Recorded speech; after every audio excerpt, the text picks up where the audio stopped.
Hello, everybody, and welcome to this week's episode of Steelers Spotlight. I'm Aaron Becker, and joining the show today is fellow Pittsburgh Steelers reporter Jim Wexell. Thanks for coming on the show. How's it going? Oh, it's going good, Aaron. Got a big day today. Black Friday all over the world. So I hope you had a good Thanksgiving, and obviously everyone else who is tuning into the show today. But obviously that doesn't mean football is stopping anytime soon here. The Steelers are heading into their third straight AFC North matchup. This week it's against the Cincinnati Bengals on the road. The Bengals are entering the matchup at 4-7. Kind of shades of last week when the Steelers were taking on the 2-8 Browns on the road, and people were kind of viewing that as a trap game. I think the Bengals are a little bit better than their record states, but do you think this could be considered another trap game for the Steelers? I think it's just going to be a tough game. I think the Browns are better than their record indicates, and I think Cincinnati, who beat the Browns, are definitely better than their record indicates. Might be a better matchup against Cincinnati than it is Cleveland, because Cleveland has those two corners and the pass rusher. And I don't really think the Steelers can run on anybody except maybe the Jets and Giants. I think the Bengals with their corners, really, Dax Hill's been out since October, and last week DJ Turner went out, so they're left with a fifth-round rookie and Cam Taylor-Britt, who's not having a good year. So, I mean, the Steelers could attack that if they get something from Van Jefferson. I don't want to mock Van. He really shows it in practice. One of these days he's going to break out. I've quit betting the overs on him. 11.5, and I heard last week it was 4.5, and he caught a pass in the first corner for 4 yards and left the game with an injury. But one of these games, he's going to break out. I swear. I mean, they ended practice the other day with everybody mobbing him. He's got the talent. So, we know Pickens has the talent, and Calvin. Calvin's a sneaky guy, and so it could be this week. Another player I think a lot of people are looking for his breakout is 6'4" wide receiver Mike Williams, who the Steelers acquired at the trade deadline. Mike Tomlin has said that he likes the trajectory of Williams, but he really hasn't had a target since his game-winning touchdown catch against the Washington Commanders a few weeks ago. Coming off of the mini bye, is he a guy we should have our eyes on that could make a little bit more of an impact than we've seen the last couple of weeks, or you think he's still going to be behind Van Jefferson and Calvin Austin in those looks? Yeah, he's going to be behind him. I mean, Tomlin's moving train is a real thing. Van Jefferson worked so hard. So unless Russ is on the sideline giving Mike Williams another play, I don't know that we'll see much of him. I just don't. So I think it's, try to run the ball on this team. I hope they don't try too hard. Najee could make me look bad by saying things like this, but I'm tired of seeing it 2nd and 9. And he does have his moments, but I want to see this. I want to see Russ let loose. And the Bengals give up the most yardage against running quarterbacks in the NFL. So I would assume they're spending most of the week working on Justin Fields packages. I want to see Russ throw. I want to see him tear apart this secondary, because they're going to have to keep up and finish the drives with touchdowns. And that's my thing. I think that Russ is the guy. If you're going to bet over-unders on players, and that's what people do nowadays, I think this game's made for Russ. So we have been seeing more and more of Justin Fields the last couple of weeks, especially given the Steelers' red zone issues as of late. You're saying you want to stick with Russ even in the red zone, or you would still like to see Fields more? I definitely want to see Russ more in the red zone. I want to see him passing. I don't want to see them give it to Najee and it's 2nd and 9 at the 11. And then it's 3rd and 8 at the 10. I don't want to see that anymore. I want to see them attack with Russ. picking Josh Newton. What are these guys' names? Josh Newton and Cam Taylor-Britt apart. Mm-hmm. And Trey Hendrickson's a good pass rusher. The chip on him. I don't know that Sam Hubbard doesn't do for me. Coming out of Penn State, I thought Sam Hubbard was going to be a really good pass rusher. And he had a good rookie season, but he hasn't been that guy. Work on Trey Hendrickson and tear apart that secondary, especially in the red zone. I just want to see that in the red zone. If Justin Fields comes in, okay, all right. I'm not the guy that agrees with that. I want to see Justin Fields in the middle of the field running for 30 yards down the sideline. Mm-hmm. I don't want to see him calling plays inside the 10-yard line. I want Russ having more responsibility, more ability to pick receivers apart, and more downs to do it on. Okay. Yeah. So, I mean, the Steelers offense definitely has, I would say, the upper hand against the Bengals defense in this one, but they're going to have their hands full on the other side of the ball, right? I mean, this Bengals offense is one of the best in the league, even though, like I said, their record doesn't really state it. Mike Tomlin saying that quarterback Joe Burrow is playing MVP caliber football this week, also giving wide receiver Jamar Chase his much-deserved flowers. And, of course, wide receiver T. Higgins is a real threat on the outside as well when he is healthy, which he is right now, even though it's been up and down this season. What do you think is going to be the key for the Steelers defense to stop this hot offense? They got to get to Burrow. And, TJ's going to get chipped by Gesicki. He's a good tight end. And Alex is out. Well, he's doubtful. That means out, right? So, her big man, and they're expecting Orlando Brown back. I don't know. Is he questionable? Orlando Brown is questionable. Yes. He's missed the last 3 games, and they had a bye. Mm-hmm.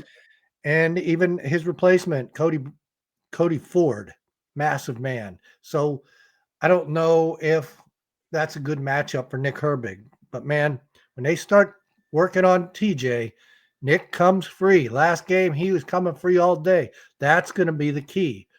Their secondary is okay. I mean, as well as it can do against those receivers. Right. That's why the offense is so important, that they've got to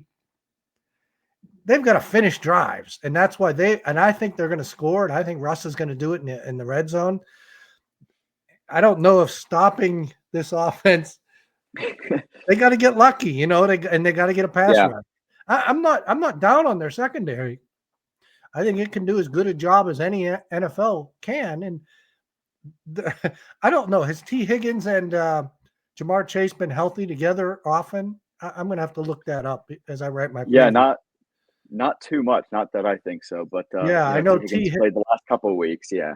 And I know Jamar Chase has missed some weeks, and T has missed some weeks. So, boy, they're both healthy coming off a bye now. So look out. But you got to get to Burrow. And I don't know if TJ is going to be able to do it through all the schematics they throw at him. So the other guy has to. And the other guy's pretty good. And Preston Smith's pretty good. So, well, what has been quiet statistically as of late, do you think that's just a product of facing these familiar teams? Or is it kind of a dry spell for him? Or what does he have to do to kind of get back to wreaking havoc on these offenses? I think they're throwing so much at him, and it's really freeing up. Highsmith's last game, he had 12 QB pressures. That's unbelievable. And last week, Herbig was coming free every play. They were getting rid of the ball. Otherwise, you'd have seen more. And he did come up with a big play finally. He was coming free all day. And he got, for what it's worth, Pro Football Focus had him as one of the top players in the NFL grading-wise last week. Top Steeler for sure. So I think it's a matter of schematics, and so does TJ. I talked to him amid a group, but I asked the questions, and he agrees. And he's not frustrated. He sees the other guys coming free. So as long as someone's coming free, and TJ will get there. Yeah. Another player who's kind of been quiet statistically on defense is safety Minkah Fitzpatrick. What do you think is the reason for that? I know he still plays a key role in that defense, and that impact doesn't always show up on the stat sheet. But do you think his role is even more important this week with those two receivers on the outside. Some of the best games I've ever watched Minka play have been against the Bengals and Burrow and these guys. I hope everybody continues to rip him all week because he's got the talent. He's made some big tackles. He's playing so deep. I don't know if that's gotten his head. I know it's gotten the fans' head, but that pass to Judy, that was a key conversion for the Browns last week, and it was right in front of Minka. So I think he's getting some undue criticism because of that one play and because he's not coming up with the ball. So hopefully all that criticism amps him up. And you remember that opener when they beat the Bengals on the missed extra point or the blocked extra point? Did Minka block that extra point?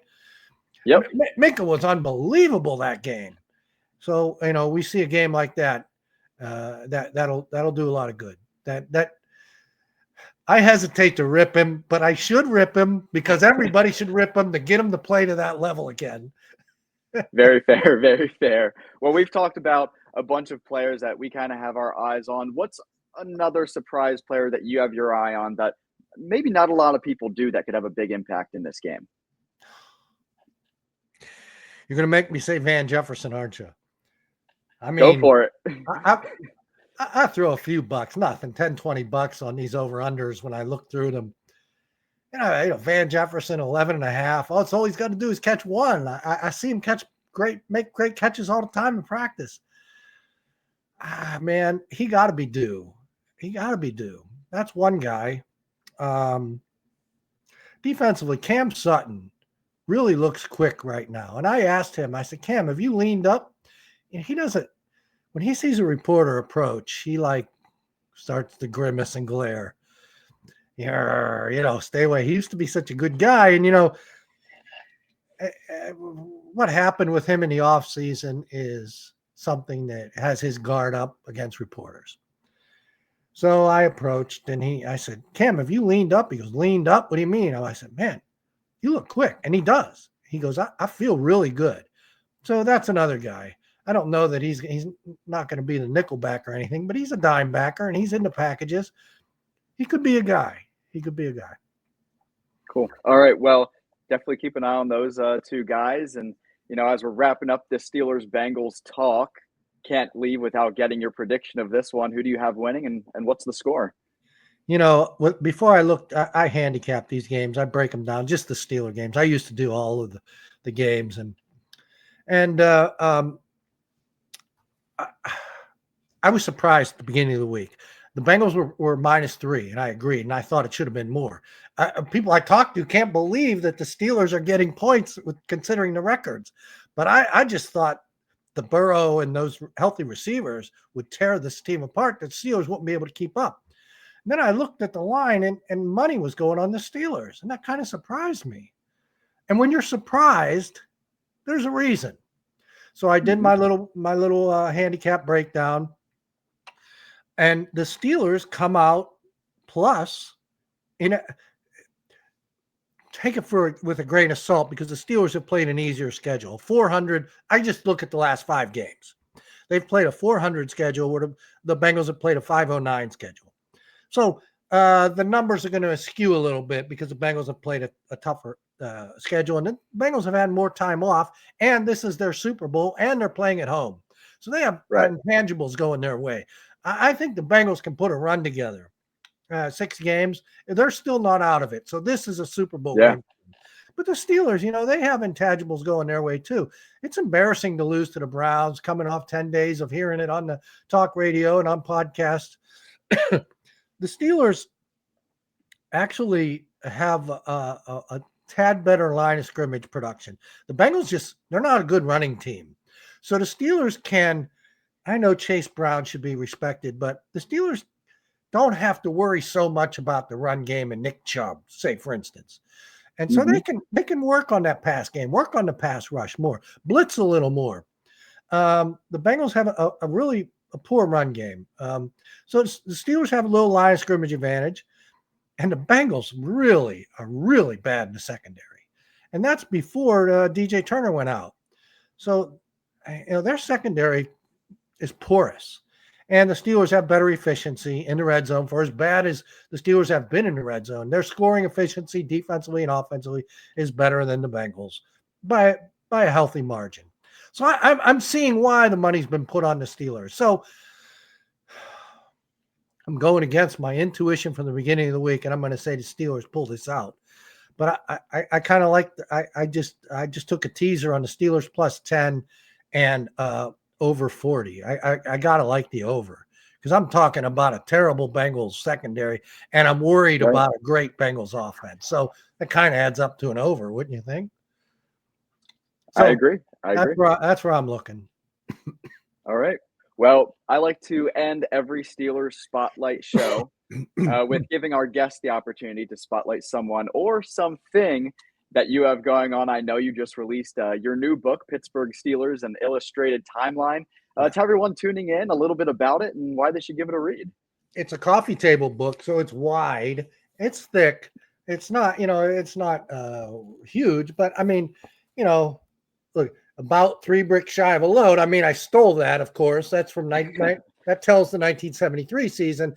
And then the next page is the 74 draft and the load filled up. That was Roy Blunt Jr.'s follow-up to about 3 bricks shy of the load. But I mean, I the whole book is full of that. And I have a signing today at Greensburg, Barnes & Noble. I don't know what time this podcast is going to be produced, but Saturday, November 30th from 1 to 3.